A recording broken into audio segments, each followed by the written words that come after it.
Hello everyone, welcome to Shiromani Institute. जैसे कि हम जीके का सिलेबस अभी एज ए कर ही रहे हैं, आप सबको पता है। तो आज जो हम टॉपिक करेंगे उस टॉपिक का नाम है नेचुरल कैलेमिटीज। ओके, इसको हम नेचुरल डिजास्टर से भी रेफर कर सकते हैं और इसको नेचुरल कैलेमिटीज भी कह सकते हैं। आप सबको पता है कि natural calamities and natural disasters क्या होती है। और इंडिया इंडिया तो एक ऐसा एरिया है, अगर आप फिजिकल जियोग्राफिक डिवीजन के हिसाब से देखोगे तो यहाँ पर आपको 6 फिजिकल जियोग्राफिकल डिवीजन मिलते हैं। जैसे कि आपके माउंटेन्स हो गए, प्लेन्स हो गए, कोस्टल एरिया हो गया, डेजर्ट हो गए, है ना, लाइक दिस एटसेट्रा। तो देखिए, नेचुरल डिजास्टर होता क्या है। फर्स्ट ऑफ ऑल, डिजास्टर क्या होता है, सबसे पहली बात ये देखिए तो loss of property and loss of life. Okay, जिसके अंदर बोथ आपके इंक्लूड होते हैं। इसमें इट मीन्स हमारी प्रॉपर्टी को भी लॉस होता है, साथ में हमारी लाइफ को भी नुकसान होता है, दोनों को डैमेज होता है, और इसे ही हम कहते हैं डिजास्टर। जो डिजास्टर होती है, खासकर आज हम बात करेंगे ओनली नेचुरल कैलेमिटीज मतलब नेचुरल डिजास्टर की। But in point of view, disasters are two way. Okay, आपके टू पार्ट्स के होते हैं डिजास्टर। फर्स्टली आपका होता है man made disaster and secondly natural disaster. But in our syllabus we have study only the natural disaster, not the man made disaster. But फिर भी हम थोड़ी सी इस पर डिस्कशन करेंगे। ओके, तो आई थिंक आप सबको क्लियर हुआ कि डिजास्टर क्या होता है। देखिए, डिजास्टर या कैलेमिटीज का मतलब होता है जब हमारी प्रॉपर्टी को और हमारी लाइफ को क्या होता है, बहुत ज़्यादा डैमेज हो जाता है। राइट। अब आप लोग कहेंगे कि कैसे होता है डैमेज। तो डैमेज का मतलब, प्रॉपर्टी का मतलब क्या होता है। प्रॉपर्टी का मतलब होता है जो हमारा हाउस होता है, आपके घर में कितने सारे आपको पता है कितने सारे मटेरियल्स है, कितने सारे सामान है, लगेज है ना। लाइक आपका फैन, आपका बैग, आपकी बुक्स, आपका bed, TV, AC and other all जो भी आपके घर में आपके आइटम्स है। डन। तो देखिए, होता क्या है जब कोई भी नेचुरल कैलेमिटीज आती है, लाइक मैं नाम लेता हूँ सबसे पहले अर्थक्वेक का, जिसे हम हिंदी में भूकंप भी कहते हैं। जो अर्थक्वेक होता है, इससे क्या होता है, शिवरिंग होती है, ट्रेम्बलिंग होती है हमारी लैंडफॉर्म की। इसके थ्रू क्या होता है, जो हमारी बिल्डिंग्स होती है, जो हमारे हाउस होते हैं, वो सभी क्या हो जाते हैं, कोलैप्स। और इससे क्या होता है, काफ़ी ज़्यादा डैमेज होता है। तो ये क्या थी, ये हमारी प्रॉपर्टी थी। राइट। क्योंकि आप देखिए, आपके घर में अगर फ्रिज है, एसी है, कूलर है, टीवी एंड बाकी जो भी मटेरियल है, अगर वो वेस्ट हो जाएगा, अगर वो डैमेज हो जाएगा, तो क्या होगा, हमें बहुत लॉस होगा। क्योंकि हम, हमारे फादर या फिर हम लोग कितनी मेहनत से उसको अर्न करते हैं, परचेज करते हैं, देन उनका डेली ध्यान रखते हैं, और एक टाइम कुछ ऐसा आता है कि सब कुछ डैमेज हो जाता है। तो ये क्या होता है, ये प्रॉपर्टी लॉस होता है। क्लियर सभी को। चलिए, प्रॉपर्टी लॉस तो फिर भी बियर कर लेंगे, हम वापस अर्न कर लेंगे, लेकिन लाइफ का लॉस वो तो बहुत ही मुश्किल है। राइट। तो कहने का मतलब, डिजास्टर्स इतनी ज़्यादा हार्मफुल होती है, इतनी खतरनाक होती है, इतनी डेंजर होती है कि इसमें हमारी लाइफ को तो खतरा होता ही है, साथ में हमारी प्रॉपर्टी को भी एज वेल। ओके, तो प्रॉपर्टी के साथ साथ लाइफ चली जाना, ये तो बहुत ही बेकार बात है। मतलब ह्यूमन बींग्स की डेथ हो जाती है, और ये ऐसे नहीं कि सडनली सिर्फ 1 और 2 ह्यूमन बींग मर रहे हैं, in thousand, in lakh. Okay, numbers of people are died from natural disaster and man made disaster. तो डिजास्टर सभी को क्लियर क्या होता है, एक बार मैं फिर बता देता हूँ। Disaster means the loss of property as well as a life.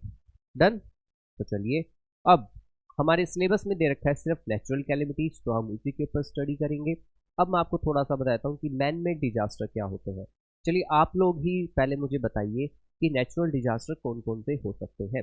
जैसे कि आई थिंक आपको पिक में नज़र आ रहे होंगे, जो मैंने स्लाइड के ऊपर जो सबसे फ्रंट पे आपके जो पेज पे लगे हैं, वो सबसे फर्स्ट, अगर आपको फर्स्ट नज़र आ रहा है तो बता सकते हैं फर्स्ट कौन सा है। ये, इसे हम कहते हैं टोर्नेडो। क्या कहते हैं, tornado. And next one is the cyclone. Okay, cyclone. this one this one is the volcano eruption. Okay, volcano eruption. And this is the earthquake. Okay, जब आपकी लैंड फॉर्म क्या हो जाती है, डिवाइड हो जाती है, इसे हम earthquake कहते हैं। तो ये फिगर में आपको नजर आ गए होंगे, ये होते हैं कुछ नेचुरल डिजास्टर जो ह्यूमन बीइंग ने क्रिएट नहीं किए। ये कौन क्रिएट करता है, नेचर क्रिएट करता है, हमारी अर्थ क्रिएट करती है। ओके, अब हम देखेंगे कि मैन मेड डिजास्टर कौन कौन से होते हैं।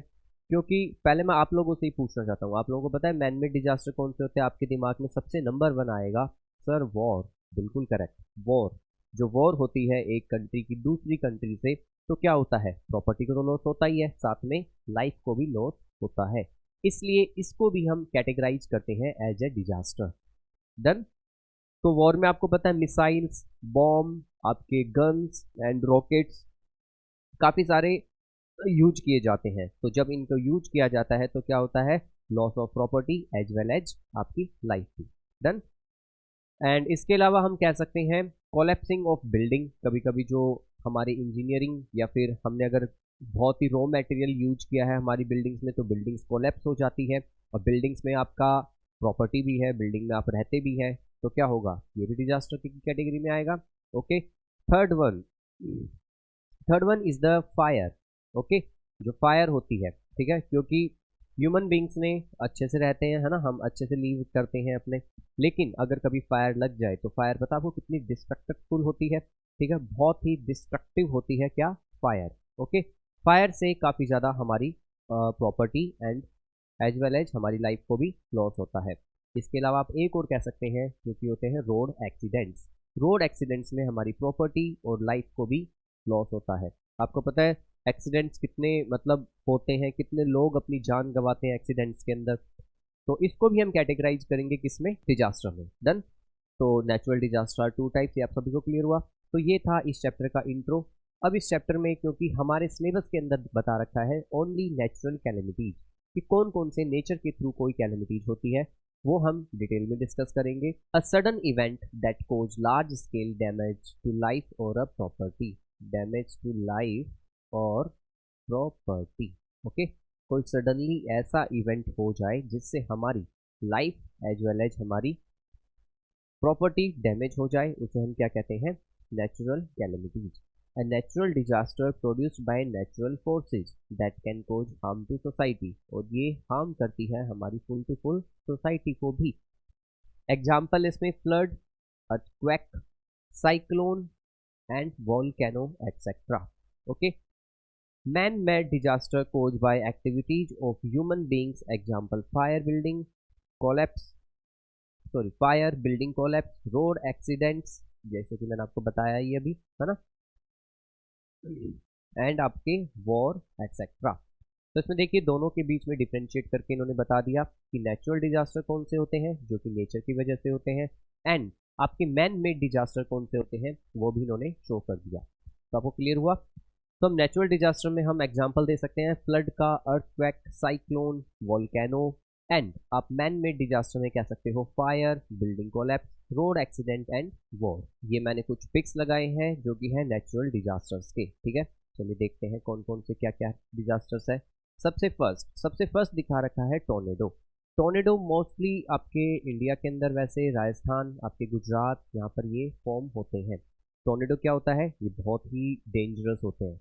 जैसे कि आप सबको पता है आई एम फ्रॉम राजस्थान, है ना, मैं राजस्थान से हूँ, तो मैंने ये टोर्नेडो जो नेचुरल डिजास्टर है इसको सीन किया है। ये पता है बिल्कुल जैसे आसमान से कुछ हवाएं होती है, ये मैं आपको समझाऊंगा अभी जब हम डिटेल में पढ़ेंगे। हवाएं जब आपस में टर्न होकर घूमना स्टार्ट करती है तो नीचे एज ए सॉफ्टी, जैसे हम जो सॉफ्टी खाते हैं ना, सॉफ्टी का कोन होता है, सेम वैसे ही नीचे ये लैंड करती है हमारी जमीन पर। देन उसके बाद ये राउंड राउंड घूमती है, जो भी इसके एरिया में आता है उन सबको अपने अंदर घुमाकर ये ऊपर ले जाकर बाहर फेंक देती है। इसमें जैसे आपके जो फील्ड में जो आपकी छोटी मोटी हट होती है, इसके अलावा कोई एनिमल्स, प्लांट्स, ह्यूमन बींग, सबको डैमेज कर देती है ये। ठीक है, काफी डेंजरस होता है ये टोर्नेडो। ओके, चलिए नेक्स्ट पिक देखते हैं। नेक्स्ट है फ्लड। फ्लड जिसे हम कहते हैं हिंदी में बाढ़। ठीक है, ये अभी हम डिटेल में पढ़ेंगे सभी, बट मैं आपको जस्ट एग्जांपल दे रहा हूँ कि नेचुरल डिजास्टर कौन कौन से हैं। तो देखिए फ्लड, फ्लड आपको पता ही है, जब आपके डैम फेलियर हो जाते हैं, हैवी रेनफॉल होती है, तब क्या आती है? फ्लड। तो फ्लड से क्या होता है? काफ़ी ज़्यादा डैमेज होता है हमारी प्रॉपर्टी और हमारी लाइफ को। Next one, storm. स्टॉर्म हम हिंदी में इसे कहते हैं तूफान। ठीक है, इसमें बहुत हाई स्पीड आपकी विंड चलती है, साथ में आपका रेनफॉल होता है और काफ़ी ज़्यादा डैमेज करता है स्टॉर्म भी। ठीक है, इसमें प्लांट्स, ट्री, जो जितने भी ट्रीज होते हैं गिर जाते हैं। अगर कोई हाउस कच्चा है तो वो भी डैमेज हो जाते हैं, कोलैप्स हो जाते हैं। इससे हमारी प्रॉपर्टी और लाइफ को काफ़ी ज़्यादा क्या होता है? नुकसान होता है, डैमेज होता है, ठीक है। नेक्स्ट है नेचुरल वाइल्ड फायर। ये तो आई थिंक बहुत ही ज़्यादा खतरनाक है। और आपको पता है अभी, जैसे कि जब मैं आपको करंट अफेयर्स की क्लासेस लूँगा तो मैं आपको बताऊँगा अगस्त एंड आपकी जुलाई, इनके अंदर कनाडा और यूएसए के अंदर आपकी वाइल्ड फायर हुई थी, ठीक है, कनाडा और यूएसए में। तो जो जंगल की आग होती है, मतलब जो वाइल्ड फायर होती है, इससे क्या होता है, काफ़ी डैमेज होता है। क्योंकि इसमें आपको पता है जो आपके घर में एक छोटा सा पॉट होता है, छोटा सा गमला होता है, उसमें आपने प्लांट ग्रो कर रखा है, उस प्लांट में कितने सारे आपके ऑर्गेनिज्म, कितने सारे मतलब इंसेक्ट्स, कितने सारे जीव रहते हैं, राइट। छोटी छोटी चींटियाँ, आंट्स रहती हैं, कुछ पैरासाइट्स रहते हैं, अर्थवॉर्म भी होते होंगे, and so many other insects are live in your pot, right. तो सोचिए अब जंगल जो फॉरेस्ट होता है उसमें तो कितने जानवर रहते हैं, और एंड ऑल्सो प्लांट्स की भी काफ़ी स्पीसीज होती है, और plants and insects and animals all are the living beings. तो जस्ट इमेजिन जब आपकी वाइल्ड फायर होती है तो कितना ज़्यादा लॉस होता है। लेकिन सबसे बड़ी बात ये वाइल्ड फायर फैलते फैलते जो रेजिडेंटल एरिया है उनके पास भी आ जाती है, जहाँ पर हम लोग रहते हैं, और उनको भी जलाकर बिल्कुल राख कर देती है, राइट। तो ये भी बड़ी खतरनाक एक नेचुरल डिजास्टर है जिसका नाम है wild fire. Next one is the earthquake. Earthquake आप सभी को सीन हो रहा है। अर्थक्वेक में क्या होता है, हमारी जो लैंड होती है वो शेकन होती है। शेकन मतलब ट्रेम्बल करती है, हिलती है ना। तो जैसे वो हिलेगी तो उसके नीचे टेक्टोनिक प्लेट्स होती है, अभी हम यही पढ़ेंगे डिटेल में कैसे होता है, क्या होता है।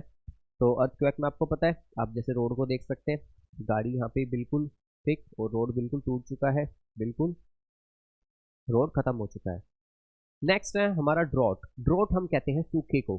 सूखा क्या होता है, जब आपकी एक किसी एरिया के अंदर रेनफॉल नहीं हो रहा हो लॉन्ग टाइम से, और वहाँ पे कोई क्रॉप्स भी ग्रो ना हो रही हो, तो इसे हम क्या कहते हैं, ड्रॉट। ओके, सूखा।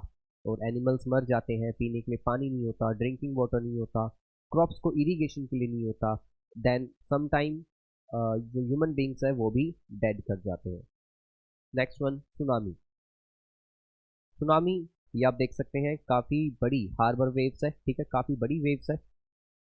ये बिल्डिंग्स है, देखिए अभी हम डिटेल में पढ़ेंगे तब मैं आपको पिक्स दिखाऊंगा इन सबकी, ठीक है। मैं काफ़ी अच्छी अच्छी पिक्स कलेक्ट करके लाया हूँ और आप लोगों को दिखाई जाएगी अभी स्लाइड पे, तब आपको अच्छे से क्लियर हो जाएगा। बस अभी आप इतना समझ सकते हैं कि सुनामी में क्या होता है, आपकी बहुत ग्रेट वेव होती है जो कि क्या करती है, डैमेज कर देती है, बिल्डिंग्स को ढहा देती है। प्लांट्स तो फिर है ही क्या, ट्रीज तो है ही क्या इनके सामने, जब बिल्डिंग्स को ही गिरा रही है, ठीक। तो नेक्स्ट वन लैंडस्लाइड। लैंडस्लाइड ये मोस्टली आपके हिली एरिया में होते हैं, ठीक है। क्या होते हैं, हिली एरिया में जो पहाड़ होते हैं वो कच्चे होते हैं कई कई, ठीक है। एंड देन ह्यूमन बींग्स कुछ एक्टिविटी करते हैं, लाइक वो रोड बना रहे हैं, टनल बना रहे हैं, कुछ भी एक्टिविटीज, या फिर हैवी रेनफॉल की वजह से कभी कभी क्या होता है, जो लैंड्स होती है, जो माउंटेन्स के ऊपर, हिल्स के ऊपर, वो स्लाइड हो जाती है, खिसक जाती है, इसे हम कहते हैं लैंडस्लाइड। अब सपोज देखिए आपको पिक में नजर आ रहा होगा, ये रोड है, यहाँ पे कुछ गाड़ी जा रही है, ठीक है, जो भी आपके व्हीकल्स है वो जा रहे हैं, पास ऑन हो रहे हैं। लेकिन जैसे ही लैंडस्लाइड होता है, रोड भी टूट गया और आपका सारा का सारा डैमेज हो जाता है, ठीक। अगर इसके बीच में कोई हाउस, कोई लाइफ, कोई प्रॉपर्टी आ जाती है तो वो डैमेज हो जाती है easily. Next one is the typhoon. Typhoon को हम साइक्लोन भी बोलते हैं, राइट। ये भी हम डिटेल में पढ़ेंगे। साइक्लोन क्या होता है, समुद्र के अंदर आता है, ये किसमें होता है, समुद्र में, सी में। Next one is the volcano. तो वॉल्केनो आपको पता है, वॉल्केनो क्या होता है, ये बिल्कुल एक लाइक आपका स्ट्रक्चर होता है, माउंटेन स्ट्रक्चर। इसमें से काफ़ी ज़्यादा क्या निकलता है, मैग्मा। मैग्मा आपके अर्थ के अंदर जो मोल्टेड रॉक्स होती है उसे हम मैग्मा कहते हैं। लेकिन जब वो बाहर आती है तो हम उसे क्या बोलते हैं, लावा। ओके, ये तो सबसे खतरनाक होता है, आपको पता होना चाहिए। ओके, नेक्स्ट आपका ice storm. Ice storm basically हमारे इंडिया में नहीं होता है, ये आपके यूरोपियन कंट्रीज एंड आपके जो अमेरिकन कंट्री, नॉर्थ अमेरिकन, इन कंट्रीज में होता है, ठीक। आइस स्टॉर्म में होता क्या है, इसमें आपके बर्फ का बहुत बड़ा तूफान आता है, जिससे क्या होता है, हमारी प्रॉपर्टी एंड हमारे लाइफ दोनों को काफ़ी ज़्यादा डैमेज होता है। ये लास्ट है सिंक होल। सिंक होल होता है कि जैसे लाइक आपके स्ट्रक्चर है, जो लैंड है वो बिल्कुल सही है, लेकिन अचानक से अंदर से जो हमारी सोइल होती है वो इरोजन होना स्टार्ट होती है, मतलब जो मिट्टी होती है वो कट होना स्टार्ट होती है और अचानक से गड्ढा बन जाता है, एक होल बन जाता है, बिग होल। सबसे पहले हम जो नेचुरल डिजास्टर करेंगे उसका नाम है अर्थक्वेक। क्या है ये, अर्थक्वेक। ओके, तो चलिए स्टार्ट करते हैं अब हम अर्थक्वेक को। अर्थक्वेक के बारे में ये है कि सडन ट्रैम्बलिंग और शेकिंग ऑफ अर्थ क्रस्ट, ठीक है। सडन ट्रेम्बलिंग और शेकिंग ऑफ अर्थ क्रस्ट। अचानक से जब हमारी अर्थ ट्रेम्बल होती है या फिर शेकन होती है तो इसे हम क्या कहते हैं, अर्थक्वेक। ओके, देखिए हमारी जो अर्थ है उसके 3 फॉर्मेशंस है, क्रस्ट, मेंटल एंड कोर। ये आप सबने पढ़ा आई थिंक अपनी लोअर क्लासेज में कि अर्थ की जो फॉर्मेशंस है वो सबसे पहले क्रस्ट है, देन मेंटल, देन कोर। हम जो ह्यूमन बींग्स है वो सभी लीव करते हैं क्रस्ट के ऊपर, अर्थ क्रस्ट। अर्थ क्रस्ट क्या होता है, जब आपका ट्रेम्बल होता है, शेकन होता है तो इसे हम क्या कहते हैं, earthquake. Okay, deep in earth crust where an earthquake originates is called focus on the hypocenter of earthquake। Earth crust के नीचे जो आपका हिस्सा होता है उसमें क्या होता है, डीपली आपका काफी ज्यादा शेकन होता है और उससे क्या होता है, आपका ट्रेम्बलिंग होती है, जिसे हम क्या नाम देते हैं, अर्थक्वेक। ओके, चलिए इसको हम थोड़ा अच्छे से समझेंगे। पहले देखिए जो अर्थक्वेक होता है उसके ऊपर आपका एक एपिसेंटर होता है, is on surface of earth directly above focus. ठीक है, ये भी बताने से पहले मैं आपको फिगर के थ्रू समझाता हूँ। तो देखिए जो हमारा लैंडफॉर्म होता है जिसे हम अर्थ क्रस्ट कहते हैं, ये होता है ना क्रस्ट, ये ऊपर लैंडफॉर्म है, इधर आपको वाटर नजर आ रहा होगा, इधर ये थोड़ा सा फील्ड है। तो होता क्या है, ये अगर सपोज कीजिए नीचे हमारी प्लेट्स होती है, कहने का मतलब लाइक आपको मैं एक एग्जाम्पल देता हूँ कि आप लोग क्या कीजिए, जितनी भी आपकी बुक्स है, ठीक है, जो आपके स्कूल्स की बुक्स एंड इंस्टीट्यूट की बुक्स, ट्यूशन सेंटर की बुक्स, जो भी आपकी बुक्स हैं उन सबको आप एक जगह इकट्ठा करके हीप लगा दीजिए। हीप मतलब उनका ढेर लगा दीजिए। ठीक है, उन सारी बुक्स को खाली करो एक बेड के ऊपर और सबको ऐसे से रखते जाओ, मतलब अच्छे से नहीं उसको मैनेज रखना है, बिल्कुल ऐसे इनको डालते जाओ। सडनली आप थोड़ी देर में क्या देखेंगे, जो बुक्स है वो एक ऐसे माउंटेन लाइक स्ट्रक्चर हो जाएगा। देन सडनली आप कोई भी एक बुक को पुल कीजिए, जैसे ही आप एक बुक पुल करेंगे तो क्या देखेंगे कि सारी बुक्स में कुछ ना कुछ क्या होगा, ट्रेम्बलिंग होगी, होगी नहीं होगी, राइट। अगर आप किसी एक बुक को सडनली अगर आप पुल करते हैं तो क्या होगा, सारी बुक्स में थोड़ी बहुत ट्रेम्बलिंग होगी, शिवरिंग होगी। तो यही होता है अर्थक्वेक। क्लियर, जैसे मैं आपको एक फिगर के थ्रू समझा देता हूँ।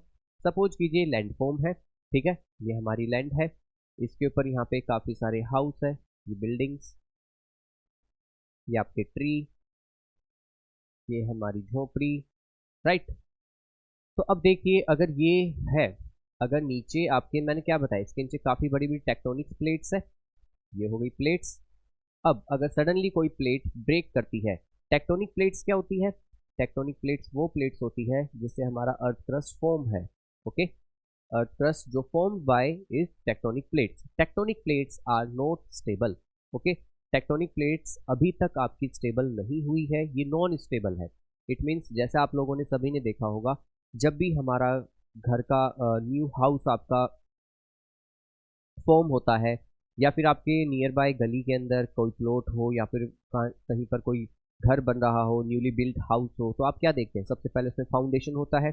फाउंडेशन किसे कहते हैं आप, नींव, है ना, फाउंडेशन करते हैं वो। तो फाउंडेशन के लिए आपको पता है वो गड्ढा खोदते हैं, देन उसके अंदर फिर बाद में काफ़ी सारा कंक्रीट डालते हैं। देन जब घर बनता है तो घर को हम अच्छे से प्रेस करते हैं, या फिर आप लोगों ने रोड बनते हुए देखा होगा, जब रोड बनाए जाते हैं तो रोड के ऊपर रोलर को घुमाया जाता है, किस लिए, क्योंकि नीचे जो आपकी लैंड फॉर्म है उसके अंदर कहीं भी स्पेस या फिर गैप ना रहे, राइट। तो सेम ऐसे ही जो हमारी अर्थ है वो कहीं कहीं से तो स्टेबल है बिल्कुल टेक्टोनिक प्लेट से, लेकिन कहीं पर स्टेबल नहीं है, और जहाँ स्टेबल नहीं है वहाँ सडनली कभी भी आपका क्या होता है, डैमेज हो सकता है। वो थोड़ी सी भी अगर मूव करती है तो सारी जो अर्थ है वो क्या होती है, ट्रेम्बल होती है। क्लियर, तो मैं आपको यही बता रहा हूँ। जैसे देखिए यहाँ पर ये जो है, अगर ये वाला हिस्सा टूट जाता है तो क्या होगा, ये वाला हिस्सा नीचे आ जाएगा, ढह जाएगा, और ये सारे के सारे गिर जाएंगे और डैमेज हो जाएंगे। अगर इनके अंदर अगर इनके अंदर ह्यूमन बींग भी रह रहे हैं तो उनको भी अपनी जान से हाथ धोना पड़ेगा, राइट। मतलब उनकी भी लाइफ को क्या होगा, लॉस होगा, साथ में आपकी प्रॉपर्टी को भी लॉस होगा। तो ये डायग्राम के थ्रू देखिए आप, सबसे पहले अर्थक्वेक, ये फॉल्ट होती है, फॉल्ट मतलब जहां पर ये आपकी दरार आती है, लाइक जैसे जो लैंडफॉर्म है इसमें यहाँ पर आपको फॉल्ट नजर आ रही है, ठीक। जो इसका मेन सेंटर है इसे हम कहते हैं फोकस, क्या कहते हैं, फोकस। एंड देन आपकी जो अबव, जो सबसे अपर लाइन जो आपको नजर आ रही है, इसे हम कहते हैं एपी सेंटर। क्या बोला जाता है इसको, एपी सेंटर, राइट। जैसे देखिए ये आपकी लैंडफॉर्म है, ओके, तो नीचे इसके काफी सारी लैंड है, ये समझिए आप, ठीक है, ये लैंडफॉर्म है। अब जो मेन पॉइंट है जहां से अर्थक्वेक आया था वो ये वाला हिस्सा है, तो जो ये वाला हिस्सा होगा इसे हम कहते हैं फोकस। डन। एंड ये जो सबसे ऊपर जहां से फॉल्ट हुआ है उसे हम कहते हैं एपी सेंटर। ओके, तो ये होता है आपका एपी सेंटर। फोकस क्लियर सबको? एंड एपी सेंटर, देन जब ये होता है तो आप देख रहे होंगे यहाँ पे एक वेव जनरेट हो रही है। दिख रही है वेव? ये जो व्हाइट लाइंस है ये वेव है। इस वेव को हम कहते हैं सिस्मिक वेव। कौन सी वेव्स? Seismic waves. क्लियर? तो अर्थक्वेक कैसे होता है, क्लियर हुआ? अब epicentre, focus and seismic wave, ये आप सभी को टर्म्स क्लियर होने चाहिए। डन? चलिए हम फिर से चलते हैं। So epicentre is on surface of earth directly above focus. जो फोकस होता है उसके जस्ट आपके ऊपर ही क्या होता है? AP centre. जैसे मैंने आपको बताया ना, लैंडफॉर्म जहां से फॉल्ट हुआ वही फॉल्ट वाला एरिया ही क्या कहलाया जाएगा? AP centre. और जस्ट नीचे जहां से ये क्रिएट हुआ है, आपका सिस्मिक वेव क्रिएट हुई है, उसे हम क्या कहते हैं? फोकस। एंड इसके बाद इसमें आता है रिक्टर स्केल। तो अब आप देखिए रिक्टर स्केल क्या होता है। Richter scale is use to measure intensity of an earthquake. Okay, ये मोस्ट इंपॉर्टेंट है, बहुत बार पूछा गया है। ये अर्थक्वेक की इंटेंसिटी को मेजर करता है। कौन? Richter scale. Seismograph instrument use to measure earthquake wave, और ये क्या करता है? अर्थक्वेक की वेव को मेजर करता है। चलिए मैं आपको एक एग्जांपल देता हूँ। जब भी हम सबको फीवर होता है तो हमारे घर में जो हमारे पेरेंट्स होते हैं वो कैसे चेक करते हैं? How can check? वो कैसे चेक करते हैं बताइए? तो वो आपके सर पे हाथ लगाएंगे, है ना, गर्म है, या फिर आपके यहाँ से हैंड से पता लगे। बट क्या वो आपको ये तो बता सकते हैं कि you are suffering from fever? But क्या वो ये बता सकते हैं कि आपको टेम्परेचर कितना है? नहीं ना।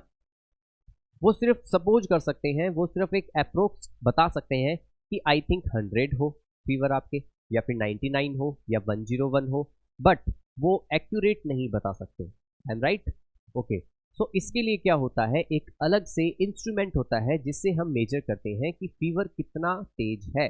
ओके, तो आप सबको पता है फीवर के लिए जो चेक करने के लिए इंस्ट्रूमेंट यूज किया जाता है उसे हम कहते हैं थर्मोमीटर। राइट? थर्मोमीटर। तो थर्मोमीटर से हम क्या चेक कर सकते हैं कि फीवर कितना तेज है? 99, 100, 101, 102। ओके, सेम ऐसे ही रिक्टर स्केल पे हम जो अर्थक्वेक होता है उसको मेजर करते हैं। राइट? कि कितना है कितना नहीं, उसकी इंटेंसिटी चेक करते हैं। लेकिन जो आपका सिस्मोग्राफ होता है उसमें उससे हम क्या चेक कर सकते हैं कि ये कितने लेवल का आया।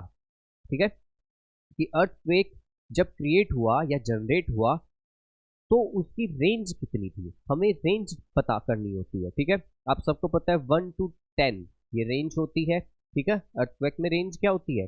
1 to 10। सपोज कीजिए अगर अबव 7 हो जाए,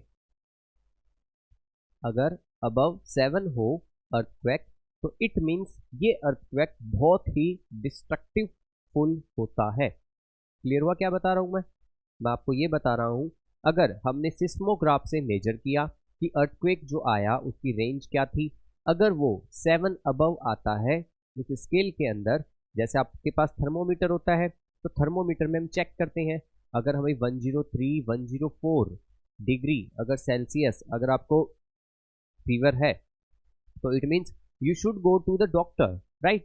आपको फिर डॉक्टर के पास जाना चाहिए। बट इससे अगर नीचे है तो हम मैनेज कर लेते हैं, है ना, हमारे घर घर पर ही जो भी हमसे हो पाता है वो हम मैनेज करते हैं फीवर में। राइट? तो देखिए डॉक्टर पे कब जाएंगे? 104 या 103 फीवर होता है तो। सेम ऐसे ही जब आपका अर्थक्वेक आता है तो अर्थक्वेक 6 तक तो इतना डिस्ट्रक्टिवफुल नहीं होता, हम सभी टॉलरेट कर सकते हैं, हम सबको फील भी होता है। लेकिन जो 7 अगर आया रिक्टर स्केल या फिर सिस्मोग्राफ पे अगर उसकी इंटेंसिटी 7 थी तो 7 से क्या होगा? इट मीन्स वो इतना डिस्ट्रक्टिवफुल होगा कि सभी बिल्डिंग्स को कोलैप्स कर देगा, पूरी अर्थ को ट्रेम्बल कर देगा, साथ में आपके प्लांट्स, ट्रीज, लाइफ, प्रॉपर्टी सब कुछ डैमेज हो जाएगा। क्लियर हुआ क्या बताया मैंने भी? तो सिस्मोग्राफ क्या है, सिस्मिक वेव क्या है, पहले ही बताइए। सिस्मिक वेव वो थी जब अर्थक्वेक आया तो जो जनरेट हुई उसे हमें क्या कहा? Seismic wave. Then Richter scale क्या होता है? रिक्टर स्केल वो स्केल होता है जहां पे मेजर किया जाता है intensity of an earthquake. And seismograph क्या होता है? ये मेजर करता है, एक इंस्ट्रूमेंट होता है जो अर्थक्वेक वेव को बताता है। आप सबको ये लर्न होना चाहिए। अबव 7 ये काफ़ी डिस्ट्रक्टिवफुल होता है, ये बहुत बार पूछा जाता है, ठीक। एंड सिस्मोलॉजी, सिस्मोलॉजी क्या होता है?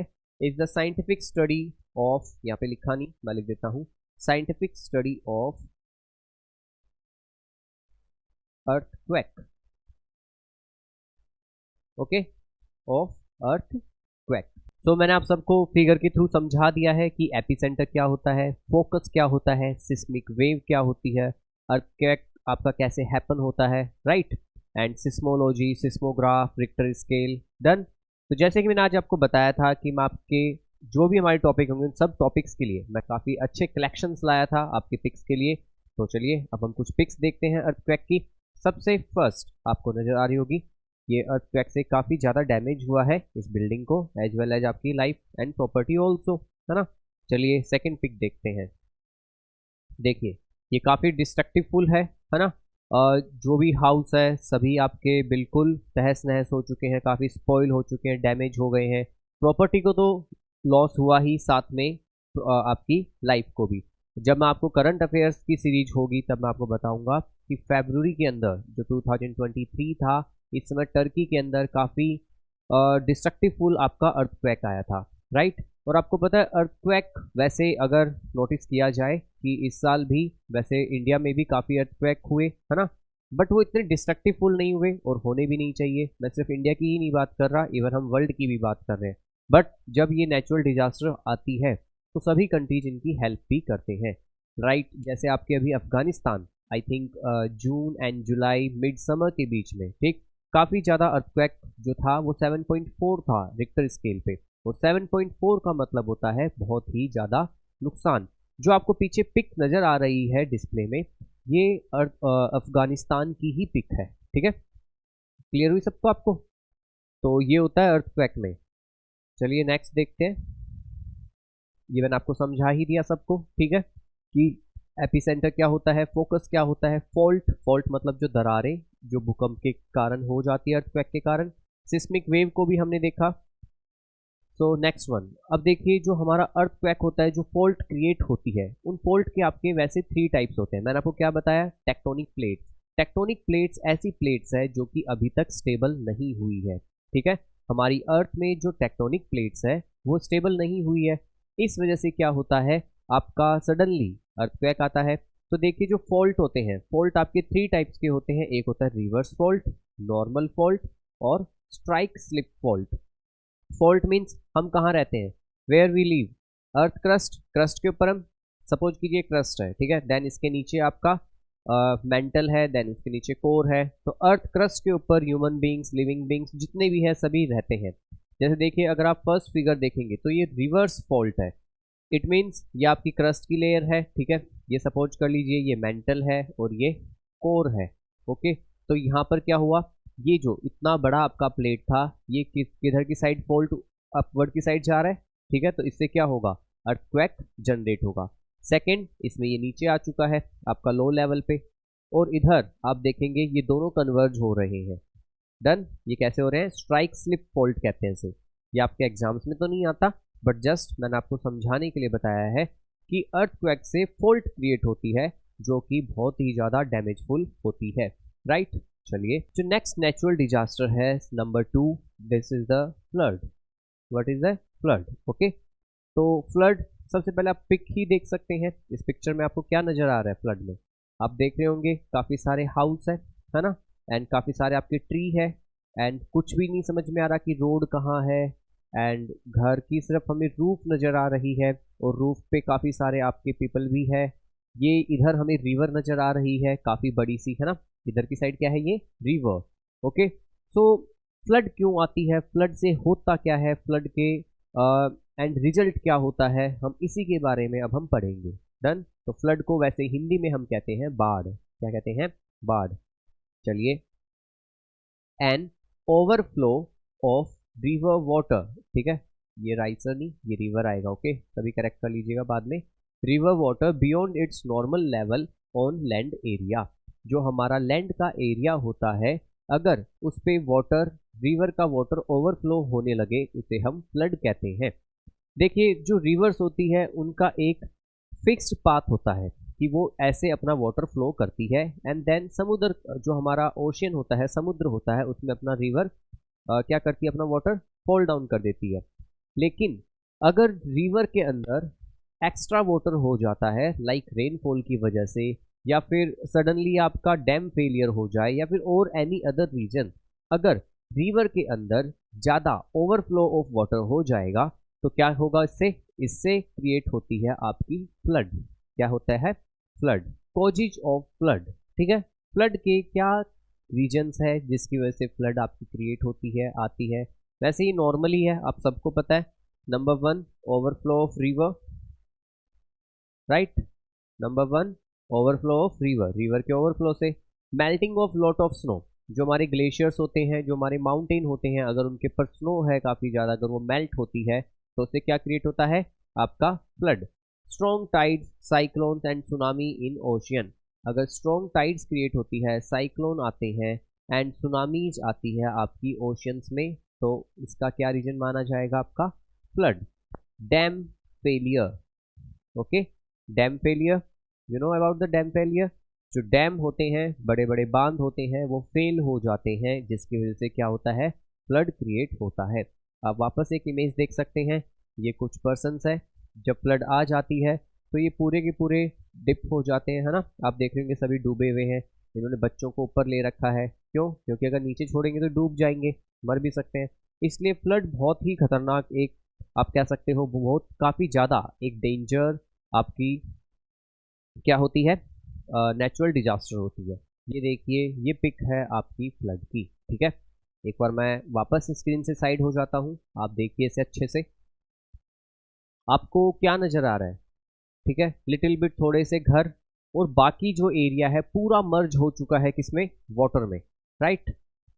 आप जो एरिया देख रहे हैं ये आपको पूरा मर्ज नजर आएगा किसमें, वाटर में, दिख रहा है वाटर में पूरा। तो ये होता है फ्लड से।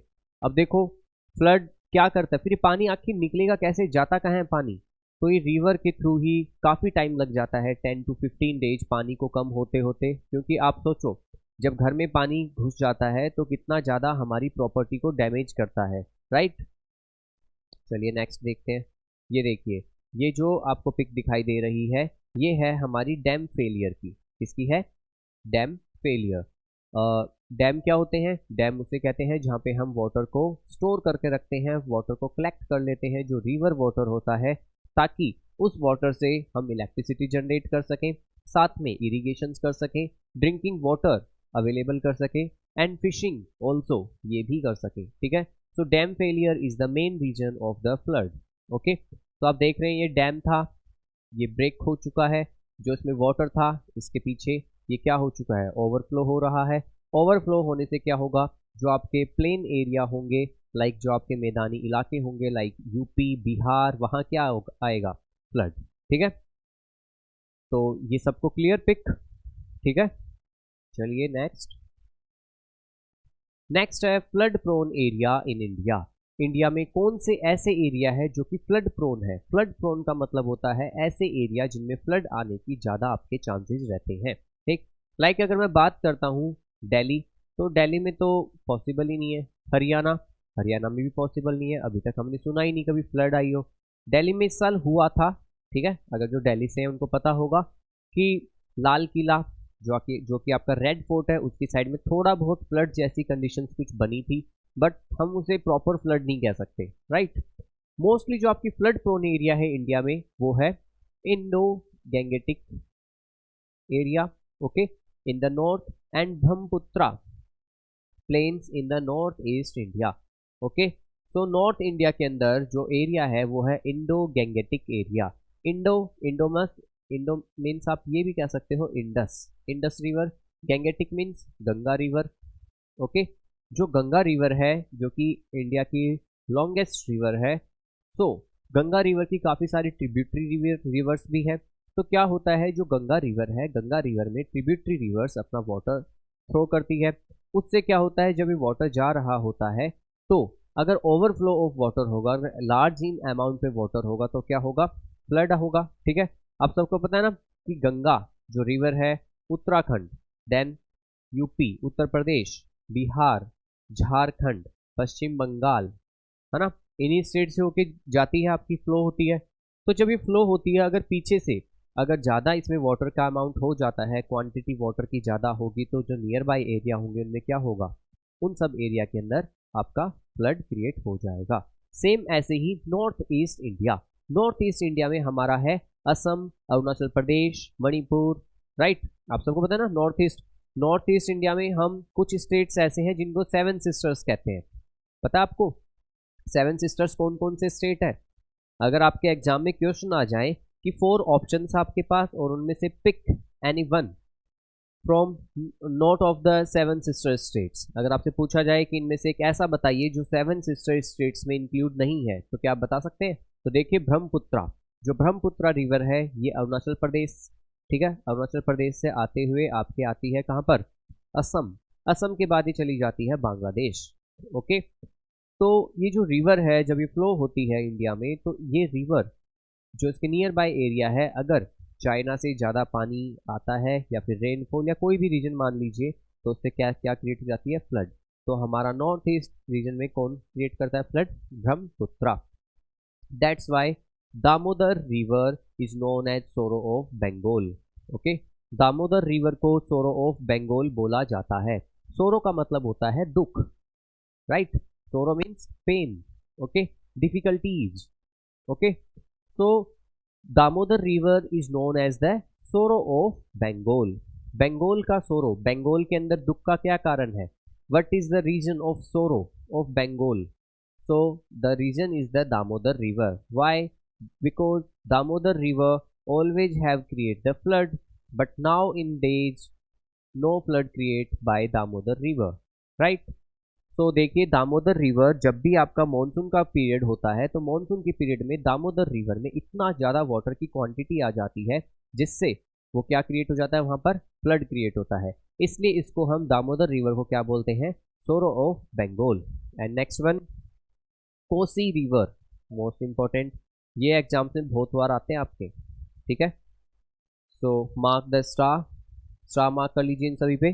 Kosi river is known as sorrow of Bihar, Kosi river को बोला जाता है sorrow of Bihar. Steps to control flooding, आखिर कौन से ऐसे स्टेप्स है जिससे हम फ्लड को रोक सकते हैं? ओके, तो देखिए सबसे first, afforestation bye growing more trees, हमें काफ़ी सारे ट्रीज को ग्रो करना चाहिए। अब आप कहेंगे इससे क्या होगा, इससे फ्लड कैसे रुकेगी? सी, जब रिवर्स आपकी ओवरफ्लो होती है तो रिवर्स के अगर साइड बाय हमने प्लांट्स ग्रो कर रखे होंगे तो वो क्या हो करेंगे, वो सॉइल इरोजन नहीं होने देंगे, राइट। मतलब जो प्लांट होते हैं वो क्या करते हैं, वो मिट्टी को पकड़ के रखते हैं, सॉइल को बिल्कुल ग्रिप करके रखते हैं। लेकिन जब आपका फ्लड क्रिएट होता है तो फ्लड क्या करता है, अगर नियर बाय कोई प्लांट नहीं होगा तो सॉइल इरोजन होगा। सॉइल इरोजन क्रिएट होने के बाद आपकी फ्लड आने के ज़्यादा चांसेस रहते हैं।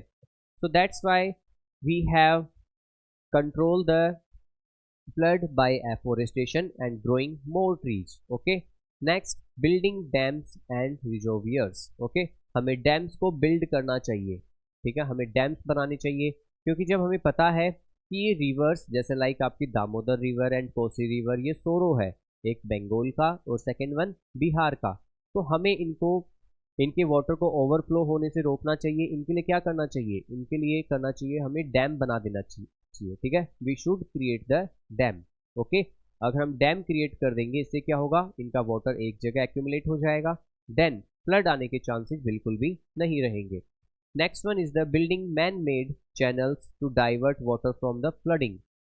बिल्डिंग मैन मेड चैनल्स, हमें कुछ चैनल्स बना देने चाहिए to divert water from flooding. Okay, जिससे क्या होता है, जो वाटर है वो डाइवर्ट हो जाए फ्लड का। ओके, चैनल्स मतलब होता है जैसे आपने कई रिवर्स पे देखा होगा उनमें चैनल्स लगे होते हैं। You know about the channels, channels का मतलब होता है कुछ ऐसे दरवाजे जिनको वो ओपन ऑफ ऑन करते हैं वो उनकी हिसाब से। The next slide is the tsunami. Okay, but the tsunami, okay, देखिए ये आपको वर्ड नजर आ रहा होगा, टी से स्टार्ट है, बट जो आपका ये टी होता है ये साइलेंट होता है। अब बोला जाएगा ना tsunami, but T is the silent. Okay, so no one can pronounce tsunami. Okay, आपको तो सुनामी प्रोनाउंस नहीं करना है, this is the tsunami. Done. तो देखिए derive from the Japanese word meaning harbour wave. Okay, ये एक जापानीज वर्ड है, जापान की जो भाषा है, जापान की जो लैंग्वेज है, वहां से हमने इसको डिराइव किया है। The tsunami means harbour wave. Okay, series of giant waves generated by earthquakes और volcanic eruptions under the sea. Sea देखिए, जब लैंड के ऊपर अर्थक्वेक आता है तो क्या होता है, फॉल्ट क्रिएट होते हैं, बिल्डिंग कोलैप्स होते हैं, ट्रीज गिर जाते हैं, प्रॉपर्टी एंड हमारी लाइफ को काफ़ी लॉस होता है। लेकिन जब यही अर्थक्वेक अगर सी के अंदर आए, आप सबको पता है 1/3 area of earth is covered by water. अगर, और आपको पता है वाटर में भी लैंड होती है ना, यूं तो नहीं है ना कि जो आपके ओशियन होते हैं, सी होते हैं, उनमें लैंड है ही नहीं, एक टाइम पे जाके लैंड आती है। तो उस लैंड के अंदर अगर क्रिएट या जनरेट होता है अर्थक्वेक, तो जो वेव्स बनती है उन्हें ही हम कहते हैं अर्थ सुनामी। ओके, तो देखिए, series of giant waves generated by earthquake under the sea is called tsunami. Volcanic eruption, जब वॉल्केनो ब्लास्ट होता है तो भी आपकी जनरेट होती है सुनामी। ओके, क्लियर सबको? तो आप एक पिक देख सकते हैं, ये कोई रिवर साइड एरिया है, बीच साइड, ये आपके कुछ पोल्स लगे हैं लाइट वाले, और इसके साइड में पहले तो सी था ही, लेकिन अब जो वेव्स आ रही है वो देखिए कितनी बड़ी बड़ी वेव्स है। दिखाई दे रही है आपको वेव सभी को? ये होता है सुनामी। ओके, हम इस सुनामी के आगे लगेंगे इतने से, जिसे हम कहते हैं ना इत्तू सा, है ना, इत्तू सा, वही इत्तू सा लगोगे आप किसके सामने? सुनामी के सामने। तो सुनामी तो बहुत ही खतरनाक होती है। ये अभी आपको एक पिक दिखाई जा रही है, ये है सुनामी। ओके, देखिए कितनी बड़ी बिल्डिंग है यहाँ पे, है ना, काफी बड़ी बिल्डिंग दिखाई दे रही है आपको।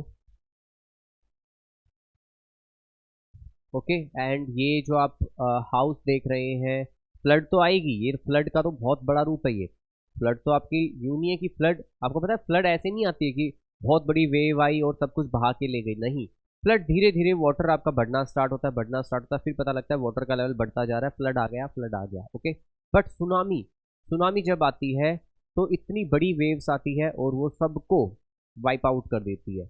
ओके, तो ये पिक्चर एक बार आप ढंग से देख लीजिए, ये लीजिए, ठीक, ये आप हाउस देख रहे होंगे कैसे बह रहे हैं, लाइक जैसे हम लोग पेपर बोट बनाते हैं फ्रॉम पेपर बोट, जो कि हम मॉनसून के टाइम या फिर रेनफॉल के टाइम हम, जब मैं छोटा था मैं तो ये करता था, मुझे आप लोगों का नहीं पता, ठीक है, क्योंकि आप लोगों का चाइल्डहुड क्या पता कुछ अलग ही हो, आप लोग शायद फ़ोन वाले हो शायद, है ना, मोस्टली अपना टाइम फ़ोन पे ही देते हो। ये आपको दिखाई दे रहा होगा कि इसके अंदर काफ़ी सारे आपके ऐसे हाउस है, ठीक है, घर है, कॉलोनी है, सोसाइटी नज़र आ रही होगी, लेकिन इनके जस्ट बैक में इनके क्या है, बहुत बड़ा एक सी है, ओशियन है, उसमें से एक वेव जनरेट हुई है।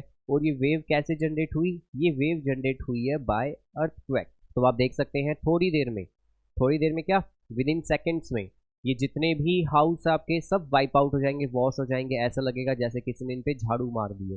राइट, देखिए कितनी बड़ी वेव है ये, है ना। तो क्लियर हुआ ये पिक के थ्रू? चलिए, tsunami, tsunami complete. Okay, so next अब हम करेंगे fourth one, this is the drought. क्या है? ड्रॉट। ड्रॉट क्या होता है? ड्रॉट होता है इन हिंदी सूखा। ओके, सूखे के बारे में बात करते हैं। लॉन्ग पीरियड ऑफ इनसफिशियंट और no rainfall in an area. Insufficient और no rainfall in an area, किसी ऐसी जगह जहाँ पे लॉन्ग पीरियड, बहुत टाइम हो चुका हो और वहाँ पे आपका रेनफॉल नहीं हो रहा हो और इनसफिशियंट आपका वाटर हो, उसे हम क्या कहते हैं? ड्रॉट। डिफोरेस्टेशन, ये है रीजन आपके ड्रॉट के। अगर आप प्लांट्स को कट करते जाओगे तो क्या आएगा? Drought. Soil erosion, soil erosion का मतलब होता है सॉइल कट होती जाती है। आपको पता है हम सभी क्रस्ट पे रहते हैं, जो क्रस्ट पे आपकी आई थिंक इतनी लेयर, ठीक है, जितना मैं आपको शो कर रहा हूँ इतनी ही लेयर ऐसी है जो कि फर्टाइल है। लेकिन जब आपकी रेनफॉल होती है या फिर अलग कुछ कंडीशंस होती है तो क्या होती है, ये जो फर्टाइल लैंड है ये सारी की सारी फ्लो हो जाती है। अब फर्टाइल लैंड फ्लो हो जाएगी तो पीछे जो रह जाती है वो होती है इनफर्टाइल लैंड, और उससे क्या होता है, आपकी क्रॉप्स अच्छे से ग्रो नहीं हो पाती और रीजन क्या निकलता है फिर? Drought. And excessive use of surface, हम सब ह्यूमन बींग्स ने सरफेस का एक्सेसिव यूज कर रहे हैं, कर रहे नहीं कर रहे? मतलब जो भी लैंडफॉर्म है, सरफेस है, उसका हम एक्सेसिव यूज कर रहे हैं। अगर हम इतना ज़्यादा इसका यूज करेंगे तो क्या होगा, create drought. And ground water are some the major factors responsible for the drought. Okay, and ground water भी आपका एक मेजर फैक्टर है, रिस्पॉन्सिबल है किस चीज़ के लिए, ड्रॉट के लिए। ओके, सो ड्रॉट क्या होता है, बहुत ही एक बेकार कंडीशन होती है। इंडिया में ये आई थिंक 1960s या 80s के टाइम ही था, उसके बाद से नहीं हुआ।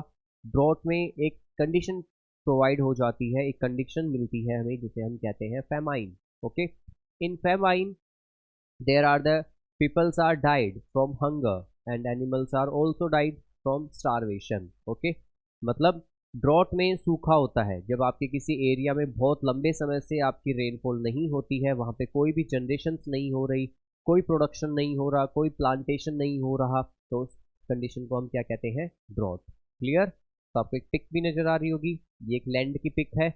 इस लैंड की पिक के अंदर आपको ये दरारें सी नजर आ रही होंगी काफी सारी, है ना, तो इसे ही हम क्या कहते हैं, ड्रॉट। ये जो लेडी है ये है राजस्थान से, आई नो वेरी वेल। ठीक है, जो भी राजस्थान से वो समझ गए होंगे कि ये राजस्थान से ही है, क्योंकि यहाँ पे हमें एक ऊँट नज़र आ रहा है, यहाँ भी एक कैमल नज़र आ रहा है, और जो इन लेडी ने जो ये ट्रेडिशनल जो ड्रेस पहन रखा है इससे ही पता लग रहा है। ओके, तो राजस्थान में मोस्टली जो इंडिया का पार्ट है राजस्थान, उसमें ड्रॉट की कंडीशंस होती है आपकी। ये पानी निकाल रहे हैं कुएं के कहीं से, एंड ये दो बच्चे बैठे हैं, ये आपको नज़र आ रहा होगा, तो ये ड्रॉट कंडीशन है। ओके, चलिए नेक्स्ट। ये देख सकते हैं आप, कोई भी प्लांट नहीं है, ठीक है, और एक आधा प्लांट है भी, तो ये ग्रास है जो कि बिल्कुल ही अभी क्या हो चुकी है, डैमेज हो चुकी है। एंड जो अगर आप इसकी अर्थ सरफेस देखोगे, लैंड एरिया देखोगे, तो ये भी आपको कैसा नजर आएगा, काफ़ी ज़्यादा पैची, है ना, बिल्कुल ड्राई। ओके, तो ये होता है आपका drought. Okay, so next one, next disaster is the cyclone. Okay, क्या है, साइक्लोन।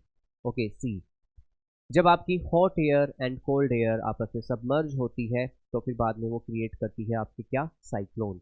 अगर ये लैंड फॉर्म पे उतरता है तो इसे हम कहते हैं टोर्नेडो, अगर यही आपका सी फॉर्म में उतरता है तो इसे हम कहते हैं cyclone. I know very well, आप सब ने ये किया है जो मैंने बचपन में किया था, खासकर विंटर सीजन में होता है ये, जब हमारी पेरेंट्स हमें बोलते थे कि जाओ जल्दी से बाथ लेके आओ, है ना, नहा कर आओ, जल्दी से स्कूल का टाइम हो रहा है, जो भी है।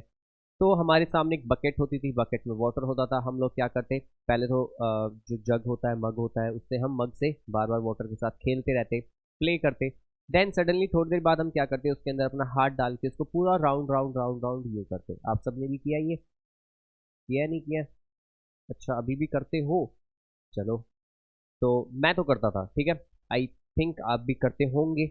और या फिर मैं आपको सेकंड एग्जांपल देता हूँ, जैसे देखिए वॉशिंग मशीन, जब वॉशिंग मशीन में हमारे कपड़े वॉश होते हैं, मैं कौन से वॉशिंग मशीन की बात कर रहा हूँ, जो आपका ओपन होता है, उसके अंदर जब भी क्लोथ्स हमारे वॉश होते हैं तो आपने क्या देखा, क्लोथ भी वॉश ऐसे ऐसे होते हैं आपके, राउंड राउंड। या फिर मैंने कई कई स्टूडेंट्स को देखा है, ये मैंने तो नहीं किया, ठीक है, जैसे कई कई जो स्टूडेंट्स होते हैं वो क्या करते हैं, जो बॉटल्स होती है, वाटर बॉटल होती है, लाइक आपकी प्लास्टिक बॉटल्स जो ट्रांसपेरेंट होती है, उसके अंदर भी वाटर को ऐसे ऐसे स्पिन करते रहते हैं। देखा आपने ये सब कभी? तो आप क्या कर रहे हो, ये बकेट में, वाटर बॉटल में, जो हम लोग कर रहे हैं, साइक्लोन क्रिएट। क्या कर रहे हैं, क्रिएट साइक्लोन। सर मैं क्या, साइक्लोन क्रिएट कैसे कर रहे हो आप लोग, राउंड राउंड राउंड राउंड, है ना। तो जब आपका एटमॉस्फेयर जब साइक्लोन क्रिएट करता है, कहाँ पर, अर्थ सरफेस के अंदर, खासकर आपका सी में, ओशियन में, तो पूरे ओशियन के पानी को राउंड राउंड राउंड राउंड वो क्या करता है, घुमा देता है। ठीक, लाइक जैसे जो दिल्ली में रह रहे हैं उनको पता होगा, जो इस बार सीजन था खासकर समर का, तो समर सीजन में इस बार इतनी गर्मी नहीं थी। क्यों? क्योंकि हमारे जो बे ऑफ बंगाल है एंड अरेबियन सी है, यहाँ पर काफ़ी सारे साइक्लोन आए, साइक्लोन की वजह से यहाँ का टेम्परेचर चेंज हो गया। एक बार इमेजिन कीजिए, उड़ीसा, ओके, एंड दिल्ली, कितना इनमें किलोमीटर का डिफरेंस है, आई थिंक 1600, है ना, या फिर 1500, अप्रोक्स 1500 एंड 1600 आई थिंक इनमें डिफरेंस होगा। तो सोचिए, बे ऑफ बंगाल के अंदर साइक्लोन आ रहा है, लेकिन जो क्लाइमेट है, जो वेदर है, वो कहाँ तक अफेक्ट हो रहा है, दिल्ली तक, राइट। तो सोचिए, जो उड़ीसा है, ओके, तो उड़ीसा में तो क्या ही हाल हुआ होगा, गुजरात में भी, अभी आप सबने सुना होगा, जब मैं आपको करंट अफेयर्स करवाऊंगा तब मैं आपको बताऊंगा, हमारे अरेबियन सी में इस बार एक साइक्लोन आया जिसका नाम था बिपरजॉय। क्या नाम था? बिपरजॉय। ओके, तो ये कुछ आपके होते हैं, क्या होते हैं ये? साइक्लोन्स, ठीक है, जो कि काफी क्या होते हैं? डिस्ट्रक्टिवफुल होते हैं। अब देखिए साइक्लोन करते क्या है, जो हमारा ओशियन होता है, सी होता है, उसमें पूरे वाटर को राउंड राउंड घुमा देते हैं। जो आपके नियर बाय आपका एटमॉस्फेयर होता है उसको भी पूरा राउंड राउंड कर देते हैं। इससे क्या होगा? हमारे वेदर चेंज हो जाते हैं, बहुत तेज स्टॉर्म आता है, रेनफॉल होती है। साथ में आपके जितने भी आस पड़ोस में जो भी आपके नियर बाय सराउंडिंग्स में अगर कोई हाउस होगा तो वो सब के सब डैमेज हो जाते हैं। अभी मैं आपको पिक्स के थ्रू दिखाऊंगा, ठीक है। Cyclone is a storm with a large air mass, ठीक है, इसमें बहुत ज्यादा एयर मास होता है, मतलब बहुत खतरनाक तेज हवाएं होती है। Rotates around the centre of low atmospheric pressure, और ये रोटेट करती है हमारे सराउंडिंग्स में जहाँ पर लो एटमॉस्फेरिक प्रेशर क्रिएट होता है। Generally generated on large water body, ये जनरली ये जो लार्ज वाटर बॉडी होती है उनमें ही जनरेट होता है, ठीक है। Two types, tropical cyclone and extra tropical cyclones, या फिर हम इसे कह सकते हैं टेम्परेट साइक्लोन। आपके साइक्लोन के टू टाइप्स होते हैं, first tropical cyclone, second temperate cyclone. आप लोगों को कि कुछ नेचुरल डिजास्टर्स ऐसे होते हैं जिनका हम प्रिडिक्शन नहीं कर सकते, ठीक है, और सब नेचुरल डिजास्टर्स ऐसे होते हैं जिनका हम प्रिडिक्शन कर सकते हैं। उनमें से एक ये है, क्या है? साइक्लोन। इसका अभी तक जितने भी साइंटिस्ट हैं उन सब ने ये तो डिस्कवर कर लिया है कि अगर साइक्लोन क्रिएट होता है तो हम लोगों को पहले से ही अवेयर कर दिया जाता है, ओके। क्योंकि जो आपकी एयर्स होती है, विंड मास होता है, इन सबको वो नोटिस करते रहते हैं कि कैसे साइक्लोन क्रिएट हो रहा है, कहाँ हो रहा है। तो आप ये देख सकते हैं कि सैटेलाइट्स के थ्रू पिक ली गई है, ठीक है। ये आपके कॉन्टिनेंट्स है, ये जो ग्रीन ग्रीन आपको नजर आ रहा है ना, ये बहुत बड़ा कॉन्टिनेंट है। तो सोचिए जब कॉन्टिनेंट इतने बड़े बड़े होते हैं तो ये जो आपका वाटर बॉडी है इसके अंदर ये साइक्लोन कितना बड़ा नजर आ रहा है आपको, है ना, काफी बड़ा। तो ये पूरे ओशियन को क्या कर देता है? रोटेट कर देता है, साथ में जो वेदर है, क्लाइमेट है, उन सबको चेंज कर देता है। ये पिक है टोर्नेडो की। किसकी पिक है? टोर्नेडो। इसे हम बवंडर भी कहते हैं, जैसे मैंने बताया ना। ये बता आपको मोस्टली आपके नॉर्थ अमेरिका में बहुत आते हैं, ठीक, टोर्नेडो। ये देखिए, ये जो पिक है ये है आपकी साइक्लोन की। जब साइक्लोन कोस्टल एरिया में आते हैं, बीच पर आते हैं, तो क्या होता है, जो नियर बाय आपको जो भी नजर आ रहे हैं, लाइक हाउस है, जो प्लांट्स आपके ट्री है, ये सभी कितनी तेज, मतलब कहते हैं कि 200 और 250 अदरवाइज 300 किलोमीटर पर आवर की स्पीड से आपकी विंड आती है, ठीक है। विंड की स्पीड बहुत ज़्यादा तेज होती है, साथ में रेनफॉल होता है, लाइटनिंग होती है, और सब कुछ डैमेज हो जाता है। पता आपको, पोल गिर जाते हैं, ट्री गिर जाते हैं, लाइट कट हो जाती है, हाउस काफ़ी डैमेज हो जाते हैं। और गवर्नमेंट क्या करती है, इन चीज़ों से बचाने के लिए हम सबको पहले ही अलर्ट कर देती है, और जो सेफ एरिया होता है वहाँ पर हमें सेंड कर देती है कि आप वहीं जाइए। तो क्लियर हुआ सबको क्या होता है? तो ये काफ़ी डिस्ट्रक्टिव होता है आपका साइक्लोन, ओके। चलिए नेक्स्ट। अब आपके एग्जाम्स में जो क्वेश्चन आते हैं वो आते हैं इस टेबल से रिलेटेड। जो साइक्लोन क्रिएट होते हैं इनको अलग अलग कंट्री में अलग अलग नाम से जाना जाता है। जैसे देखिए, सबसे फर्स्ट ऑस्ट्रेलिया, ओके। ऑस्ट्रेलिया में हम साइक्लोन्स को कहते हैं विली विलीज। क्या कहते हैं? Willy willies. And then China Sea, China Sea में इसको बोला जाता है टाइफून्स, ओके। जापान, जापान में हम साइक्लोन्स को कहते हैं typhoon. Indian Ocean, Indian Ocean में इनको बोला जाता है tropical cyclones. And Caribbean Sea, Caribbean Sea में इनको बोला जाता है हरिकेन्स, ओके। एग्जाम्स में आपसे यही क्वेश्चन पूछा जाता है कि विली विलीज, ठीक है, willy willies cyclone name in which region, ठीक है। तो आपको बताना होगा, आपके पास 4 ऑप्शंस होते हैं, Australia, Japan, Caribbean Sea and China Sea. तो आपको आंसर करना होगा Australia, okay. The next natural disaster is the, आप ये कह सकते हैं कि ये सबसे ज़्यादा डेंजरस होती है, ओके। नेम है इसका वॉल्केनो, ओके, नाम ही इतना खतरनाक है वॉल्केनो। तो देखिए वॉल्केनो क्या होता है, सबसे पहले आप सबको पता होना चाहिए, जो आपको पिक नज़र आ रही है, एक माउंटेन लाइक स्ट्रक्चर है, एंड इसमें से काफ़ी सारा आपका क्या निकल रहा है, लावा, गैसेज, एंड आपका बहुत बड़ा एक ब्लास्ट होता है, ठीक। वॉल्केनो होता क्या है, चलिए देखते हैं। It is opening in the earth crust from which lava not a lava, it's a lava. Okay, ash and hot gases are ejected during an eruption. क्या होता है, ये अर्थ क्रस्ट का पार्ट होता है जो कि अर्थ का होता है, ओपनिंग माउथ होता है। जब ये ब्लास्ट होता है तो इसमें से आपके क्या क्या निकलते हैं, काफ़ी सारी ash, lava and hot gases ये इजेक्ट होते हैं। Most volcanoes are located along a belt called the ring of fire. जो आपके मोस्टली वोल्केनोज है वो लोकेटेड कहाँ पे है, रिंग ऑफ फायर पे। ये रिंग ऑफ फायर क्या है, पैसिफिक ओशियंस के अंदर है ये, ठीक है। पैसिफिक ओशियंस में कुछ बहुत सारे आइलैंड्स है। ओके, मतलब अभी मैंने आपसे क्वेश्चन पूछा था ना कि how many types of oceans, मतलब हमारे not how many types, how many in the numbers of oceans. मैंने ये तो आपको आंसर कर दिया 5, बट मैंने आपको ये भी बताया कि आपको इंक्रीजिंग ऑर्डर में बताना है। Like Pacific ocean, Pacific ocean is the largest ocean of the world. In the Pacific ocean lots of island groups, this is called the ring of fire, and ring of fire is the hometown or is the house of the volcanoes. Okay, this is the belt of ring of fire. इस belt को हम क्या कहते हैं, ring of fire. Clear है सबको। ये जो आपको रेड रेड नजर आ रहा है जो फ्लो हो रहा है ये होता है आपका लावा। ओके, क्या होता है ये, लावा। और जो आपको ये काफी बड़ा जो इरप्शन नजर आ रहा है ये है क्लाउड ऑफ ऐश। क्या है, क्लाउड ऑफ ऐश।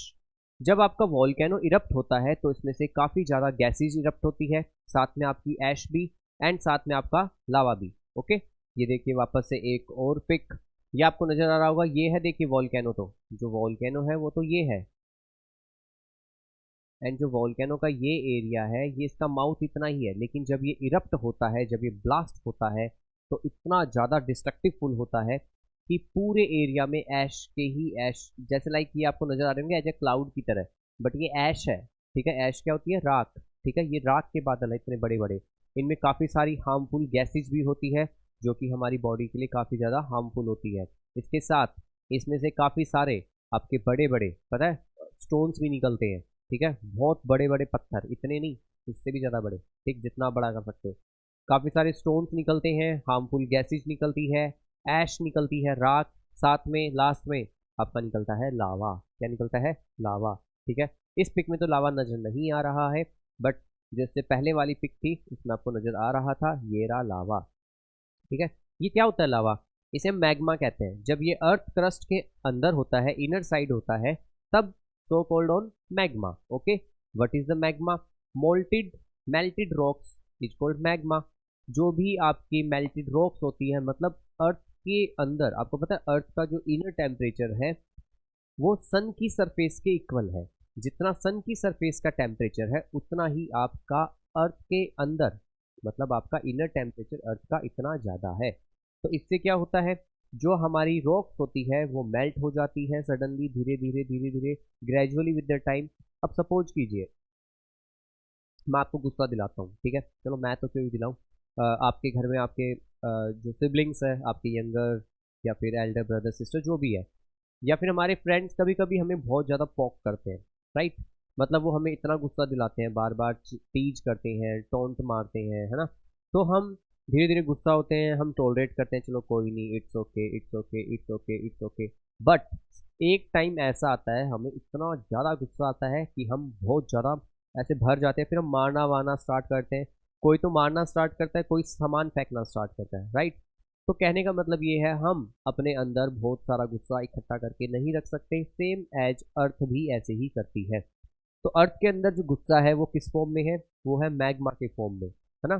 क्योंकि अर्थ का इनर टेम्परेचर बहुत ज़्यादा हॉट है, उससे जो रॉक्स होती है, जो चट्टानें होती है, पत्थर होते हैं, वो पिघल जाते हैं, वो अंदर ही अंदर रहते हैं। अब अंदर वो बढ़ते जा रहे हैं, बढ़ते जा रहे हैं, ठीक है। ग्रेजुअली एक टाइम आता है अर्थ को बाहर आना स्टार्ट करते हैं और बहुत ज़ोर से ब्लास्ट होता है। जब ब्लास्ट होता है तो आपकी harmful gases, ash, stones and lava आपका इरप्ट होके बाहर आ जाता है। क्लियर, देखिए ये दिखा रखा है एक, ठीक है, डायग्राम के थ्रू। ये क्या है, कॉन्टिनेंटल क्रस्ट, मतलब क्रस्ट वाला एरिया है। ये वॉल्केनो है, तो वॉल्केनो पहले स्टार्टिंग में ऐसे नहीं होते हैं, पहले बिल्कुल लैंड फॉर्म ही होती है, थोड़ा सा एक ओपनिंग माउथ होता है क्रस्ट पे, धीरे धीरे जैसे लावा निकलेगा, क्योंकि बाहर का जो टेम्परेचर होता है एटमॉस्फेयर का वो डिफरेंट होता है, क्योंकि ये इनर अर्थ से आया है। जब ये मैग्मा था, जब मैग्मा आपका comes out from inner side, so it is called lava. Okay, तो जो ये लावा होता है ये क्या होता है, बाहर आकर एटमॉस्फेयर में आपका कूल डाउन हो जाता है, ठंडा होने के बाद ये क्या बन जाता है, धीरे धीरे आपका माउंटेन लाइक स्ट्रक्चर। ओके, तो देखिए अर्थ का ये रहा, अर्थ का लावा ये रहा, अर्थ का गुस्सा ये रहा, धीरे धीरे गुस्सा ऊपर आया, देन ये इरप्ट कर गया। जब ये इरप्ट हुआ तो इसे कहते हैं हम इरप्शन क्लाउड। ये है ऐश फॉल, ये है एसिड रेन। मतलब इसके नियर बाय आपको पता है कोई भी हाउस नहीं होते हैं, कोई भी प्लांट्स वेजिटेशन प्लांटेशंस नहीं कर सकते आप। क्यों? क्योंकि एसिड रेन होगी, ठीक है, ऐश होगी, अगर उनसे भी बच गए तो फिर बड़े बड़े स्टोन्स आके गिरते हैं, अगर उनसे भी बच गए फिर तो लावा से तो आप बच ही नहीं सकते, है ना। चलिए मैं आपको एक मूवी सजेस्ट करता हूँ, एक हॉलीवुड मूवी है जिसका नाम है वॉल्केनो। क्या है? वॉल्केनो। तो ये आपको यूट्यूब के ऊपर अवेलेबल है, तो मैं चाहता हूँ एक बार आप ये मूवी, इतना तो टाइम नहीं है आपके पास कि आप मूवी देख पाओ, बट आप ट्रेलर तो पक्का ही देख सकते हैं, है ना। तो आप सभी वॉल्केनो मूवी जो है उसका एक बार थोड़ा सा सिर्फ ट्रेलर देखेंगे कि क्या होता है कैसे होता है, तो उसमें थोड़ा बहुत आपको वीडियो से शो हो जाएगा, पता लग जाएगा, राइट। तो ये होता है क्रेटर। क्रेटर क्या होता है? जो कि आपका ओपनिंग माउथ होता है, इसे हम क्या कहते हैं, वॉल्केनो के ओपनिंग माउथ को क्या कहते हैं? क्रेटर। ओके, ये वॉल्केनिक बॉम्ब है, ये आपको नजर शायद थोड़ा सा ब्लर दिख रहा होगा, ये काफी बड़े बड़े स्टोन्स है, ठीक है। इसके अलावा लावा फ्लो, और ये यहाँ क्या हो रहा है, जो लावा है वो धीरे धीरे फ्लो हो रहा है। ओके, तो क्लियर, ये फिगर किसी को नहीं बनाना, ये कुछ भी नहीं लिखना आपको, बस जस्ट ये आपको समझाने के लिए था। चलिए नेक्स्ट चलते हैं अब हम। Volcano can be categorize under 3 types. Volcano को 3 टाइप्स में कैटेगराइज किया जाता है, राइट। तो वॉल्केनो आपके 3 टाइप्स के होते हैं। सबसे first active volcano, second dormant volcano, third one extinct volcanoes. Okay, देखिए पहला active volcano, volcano that have a tendency to erupt at any given point time. ठीक है, एक्टिव वॉल्केनो वो होते हैं जिनके 100% चांस रहते हैं ये कभी भी इरप्ट हो सकते हैं। एक्टिव मीन्स एक्टिव, है ना। जैसे आप में से कई स्टूडेंट्स एक्टिव होते हैं, जैसे सपोज आपको कोई भी होमवर्क दिया जाए आप उसी टाइम करते हैं, कोई थोड़ा डिले करते हैं और कोई करते ही नहीं। आप ये एक एग्जांपल अच्छे से ले सकते हैं। ओके, वापस, जैसे सम स्टूडेंट्स आपके काफ़ी सारे एक्टिव होते हैं, कुछ भी काम दो उसी टाइम करेंगे। कई ऐसे होते हैं जो कि वेट करते हैं, हाँ करेंगे चलो देखते हैं टाइम मिलेगा, तो मतलब 50-50 रहते हैं। उनका ये लगता है कि कर भी देंगे, क्या पता नहीं भी करेंगे। और एक ऐसे स्टूडेंट होते हैं जो कहते हैं आप कुछ भी कर लो हम करेंगे ही नहीं। तो ऐसे ही वोल्केनो है, एक्टिव वाले 100%, डोरमेंट वाले 50-50, ठीक है, और एक्सटिंक्ट वाले 0%। मतलब ऐसे वोल्केनो जो 100% इरप्ट होने के लिए तैयार रेडी रहते हैं, ये कभी भी आपके इरप्ट हो सकते हैं, इन पे हम ट्रस्ट नहीं कर सकते, ये ऐसे वोल्केनो है, ठीक है। Dormant volcano, volcanoes that have not erupted for a long time. ऐसे वोल्केनो जो कि लॉन्ग टाइम से इरप्ट नहीं हुए हैं but are expected to erupt in near future, but future में ये इरप्ट हो सकते हैं, इन्हें कहते हैं dormant volcano. And third one is the extinct volcano, volcanoes that have not erupted in the past 10,000 years। ठीक है, इनको 10,000 years हो चुके हैं, ये इरप्ट नहीं हुए हैं, and are unlikely to erupt in the near future, और इन नियर फ्यूचर में भी इनके कोई चांस नहीं होते।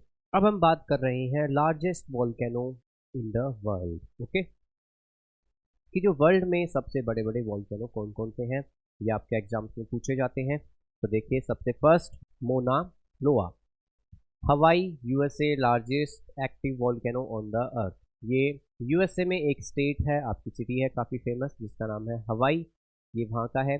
सेकंड है Ojos del Salto, Ojos del Salto. Okay, Argentina and Chile, ये आपका अर्जेंटीना और चिली जो आपके कंट्री है साउथ अमेरिका के, वहाँ पे है highest active volcano on the earth. देखिए ये हाईएस्ट एक्टिव वॉल्केनो है। अब कोई पूछेगा कि सर लार्जेस्ट और हाईएस्ट में क्या डिफरेंस है, तो देखिए जो हवाई वाला है वो आपका क्या है, लार्जेस्ट, मतलब वो बहुत ही बड़ा है, वो वॉल्केनो क्या है, बहुत ही ज़्यादा बड़ा। बट जो अर्जेंटीना वाला है ये हाईएस्ट है, मतलब ये आपका हाइट में सबसे ज़्यादा बड़ा है। लार्जेस्ट होता है ऐसे और हाईएस्ट होता है ऐसे। जो नेक्स्ट है हमारा वॉल्केनो वो कौन सा है, Chimborazo. Okay, Chimborazo. Chimborazo volcano situated in the Ecuador. कहाँ पे है? Ecuador. Farthest point from earth centre, earth के सेंटर से सबसे ज्यादा जो दूर है वो कौन सा आपका है वॉल्केनो? चिम्ब्रोजा। नेक्स्ट है किलीमंजारो, एंड किलीमंजारो आपकी हाईएस्ट पीक है अफ्रीका की, है ना। जब आप लोगों ने अफ्रीका कॉन्टिनेंट करोगे या फिर किया होगा तो फिर आपने पढ़ा होगा कि जो अफ्रीका है उसकी जो हाईएस्ट पीक है, अफ्रीका की हाईएस्ट पीक का नाम है किलीमंजारो, एंड किलीमंजारो ऑल्सो आपका एक वॉल्केनो भी है, राइट। Next mount Elbrus. अच्छा, आप लोगों में से निंजा हथौड़ी कौन कौन देखता है या किस किस ने देखा है? निंजा हथौड़ी देखा है किसी ने? अच्छा, बहुत से ने। चलिए, तो निंजा हथौड़ी का जो सॉन्ग होता है कैसे स्टार्ट होता है? ऐसे ही ना, पहाड़ों के ऊपर जंगल के पास देखो कौन अपने शहर आया यार है ना। तो मैंने भी खूब देखा है निंजा हथौड़ी। तो देखिए, जब निंजा हथौड़ी स्टार्ट होता है तो उसमें एक आपको पता है, एक वो दिखाते हैं माउंटेन सा, वो माउंट फ्यूजी है। कौन सा है? Mount Fuji. ओके, वो है जापान के अंदर। आपने देखा होगा शायद, वो ब्लैक माउंटेन है, ऊपर से वाइट वाइट है थोड़ा कवर, सेम ऐसे ही किलीमंजारो भी ऐसा ही है आपका। ये अफ्रीका का हाईएस्ट माउंटेन तो है ही है, मतलब हाईएस्ट पीक है ये अफ्रीका की, साथ में पीक होने के साथ साथ ये खुद एक वॉल्केनो भी है, ठीक है। नेक्स्ट बात करते हैं माउंट एल्ब्रूस, ठीक है। जो माउंट एल्ब्रूस है ये रशिया के अंदर है आपका, हाईएस्ट वॉल्केनो इन यूरोप। अगर आपसे पूछे कि जो यूरोप कॉन्टिनेंट है उसमें सबसे हाईएस्ट वॉल्केनो कौन सा है, तो माउंट एल्ब्रूस। और माउंट एल्ब्रूस ये हाईएस्ट पीक भी है रशिया की, सेम एज अफ्रीका।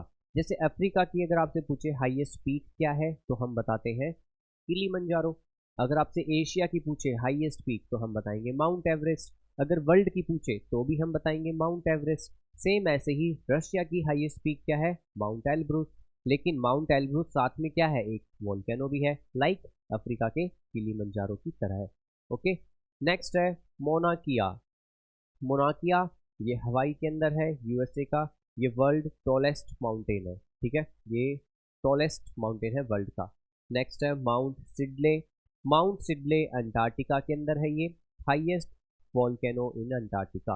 अंटार्कटिका आपको पता है पूरा कोल्ड है, फ्रिजिड है, बट आप सोचोगे सर कि वहाँ तो कोल्ड है फ्रिजिड है, फिर वॉल्केनो कैसे? क्यों भाई, क्यों नहीं हो सकता? सब जगह हो सकता है ना।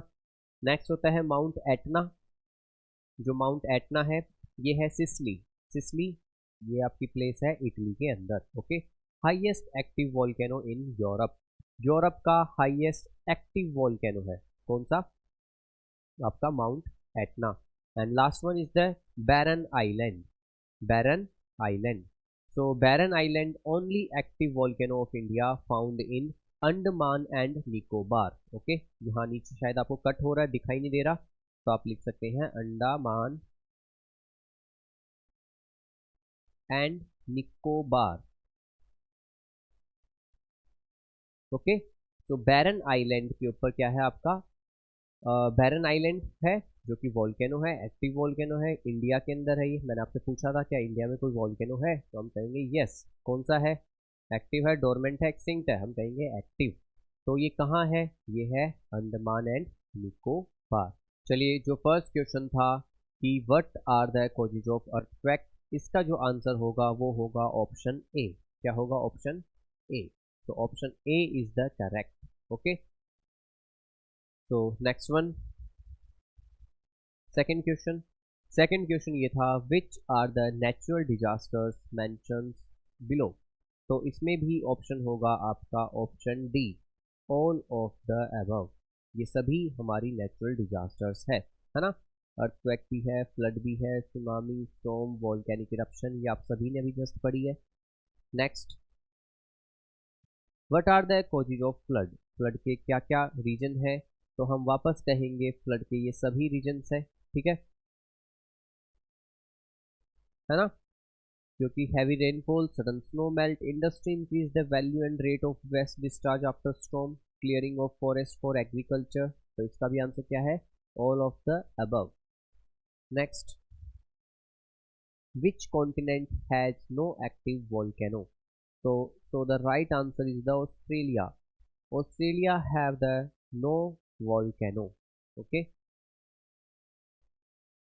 which earthquake are destructive, whose magnitude on the Richter scale is, ये आप सबको मैंने बताया था, ठीक है, जब हमने चैप्टर किया था। more than 7, कितना होगा, more than 7। most of the cyclone occurs in the Indian coastline from, ये भी मैंने आपको बताया था, जब हमने साइक्लोन चैप्टर किया था तब मैंने आपको बताया था the right answer is the Bay of Bengal. Okay, and the last question, what are the control measures of cyclone, cyclones को हम कैसे कंट्रोल कर सकते हैं।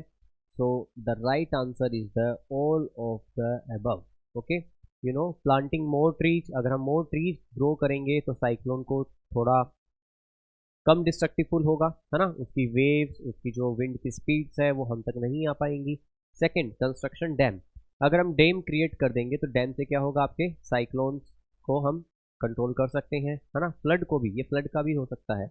Radar system is use to detect cyclone, और अभी मैंने आपको, जब मैंने साइक्लोन करवाया था तब मैंने आपको एक पिक्चर भी शो किया था कि एक अर्थ का सैटेलाइट से एक इमेज लिया हुआ है जिसमें से हमें पता लग रहा था कि साइक्लोन बन रहे हैं। तो रडार सिस्टम से हम क्या कर सकते हैं, इनको डिटेक्ट भी कर सकते हैं। So this chapter is done, natural disaster and natural calamities, you can say anything. तो ये चैप्टर कंप्लीट हो गया है, आई होप आप सबको समझ में आया होगा, काफ़ी इंटरेस्टिंग लगा होगा, ठीक। एंड इसके बाद अब आप लोगों का काम यही रहेगा कि आपको एमसीक्यू क्वेश्चंस प्रैक्टिस करने हैं, राइट। एंड देन कुछ भी आपको डाउट हो, कुछ भी पूछना हो, इंक्वायरी करना हो तो आप मुझसे पूछ सकते हैं। तब तक के लिए अब हम मिलते हैं अगली क्लास में, जब तक के लिए आप सबको bye bye, take care and जय हिंद। Okay, thank you.